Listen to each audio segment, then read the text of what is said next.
कहानी का नाम मेरे हमसफर। मन बड़ा बेईमान होता है। आप उसे लाख समझाएं कि वे काबू में रहे, पर वो नादान कहाँ आपकी सुनता है। बस आपको दगा दे जाता है और आपके कई राज फाश कर देता है। उसके कहे में चेहरे और आंखें क्या कहे सुन सक जाते हैं। आपको पता ही नहीं चलता कि कब आपका मन आपका नहीं रहा, वह तो किसी और का हो गया। मेरी नज़रों में वो मंजर और जहन में वो सफर आज भी ताजा है, जब सोलन में एक अजनबी जिंदगी में आया और फिर इश्क वादियों में घुल मिल गया। कहाँ तो बस सफर में एक पड़ाव पर मिले और बाद में मन में उसकी हर खुशबू बस गई।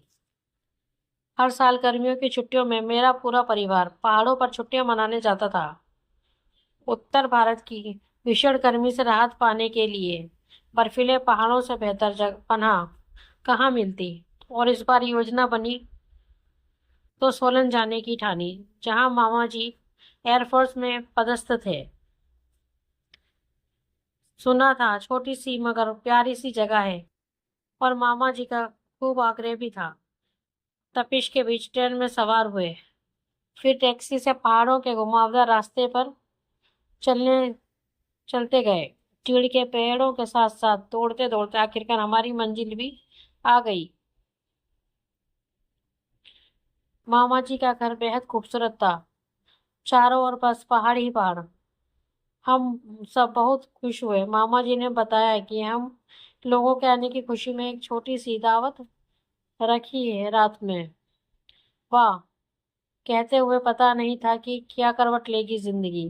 दोपहर में थकान उतारने के लिए जो सोई, तो माँ के जगाने पर ही आँख खुली। रात की दावत में मामा जी ने बहुत सारे लोगों को बुलाया था। उन्हीं में से एक थे अनिकेत। उस रात पार्टी में हम लोग मिले, यहाँ वहाँ की बातें की, फिर अपनी अपनी राह चल दिए। अगले दिन सुबह यूं ही टहलते हुए हम फिर मिले। फिर बातें हुई, जाने क्यों अनिकेत की बातें बड़ी भली सी लगी। मन भावरा दिन भर अनिकेत के बारे में सोचता रहा। शाम को चर्च की छांव तले फिर मिले। मन में कुछ गुदगुदाहट सी हुई। कनिका, इस ड्रेस में तुम बहुत सुंदर लग रही हो। अनिकेत कहने लगे। मेरे गाल गुलाबी हो गए। हफ्ते भर से ज्यादा हम लोग रहे और अनिकेत लगातार मिलते रहे। फिर एक दिन मामा जी ने शिमला चलने का ऐलान कर दिया। मन कुछ बुझ गया।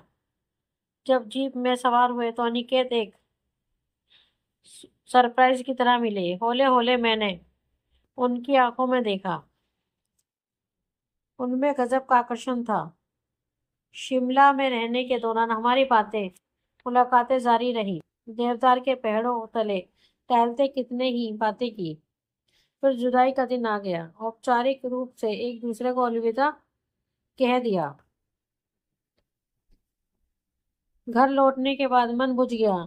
अनिकेत की बातें और उसकी सूरत ही हर ओर दिखती। परिवार में इश्क की बात कहना, और क्या पता अनिकेत को भी ऐसा कुछ महसूस हुआ कि नहीं। मन को समझा लिया कि अनिकेत को एक मीठी याद समझकर अपनी नींद में दफन कर ले।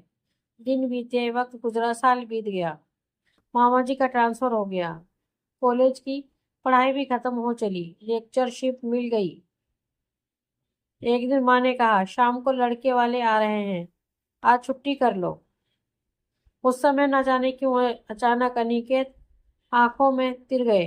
मन को समझाया और परीक्षा देने के लिए जुट गई। शाम को लड़के वाले आए। लड़का साथ नहीं था, पर उसके मम्मी पापा से मिलकर लगा कि पहले से पहचान हो। उनके अपनेपन ने कुछ पलों के लिए अनिकेत को कहीं गुम कर दिया। माँ पापा खुश थे। अगले ही दिन मंगनी भी होने वाली थी। मन में बड़ी बेचैनी थी। एक अनजान के साथ बंधने की मन में दुविधा सी थी। एक और प्यार जो मेरी तरफ से था, और दूसरी ओर परिवार की खुशी। मंगनी की रस्म के लिए जब पहुंची तो सिर शर्म से झुका रहा। अरे देख लो, बाद में ना कहना कि कहाँ ब्याह दिया, माँ ने टल्ला मारा। मैंने सिर उठाकर सामने वाले शख्स को देखा। अरे आप इतना ही कह सकी। सब हंस पड़े। कहने की जरूरत ही नहीं थी कि प्यार एक तरफा नहीं था, वह तो दोनों ओर से था। ये पूरी साजिश मेरे मामा जी ने रची थी, जिन्होंने बिना किसी शोर शराबे के सोलन बुलाकर हम लोगों को मिलने जुलने का मौका दिया था, ताकि हम जीवन की राह में हम कदम बने। दोस्तों, आपको हमारी ये कहानी कैसी लगी प्लीज कमेंट में हमें बताएं। कहानी आपको अच्छी लगे तो अपने दोस्तों के साथ शेयर करें और हमारे चैनल को लाइक एंड सब्सक्राइब करना ना भूलें। धन्यवाद।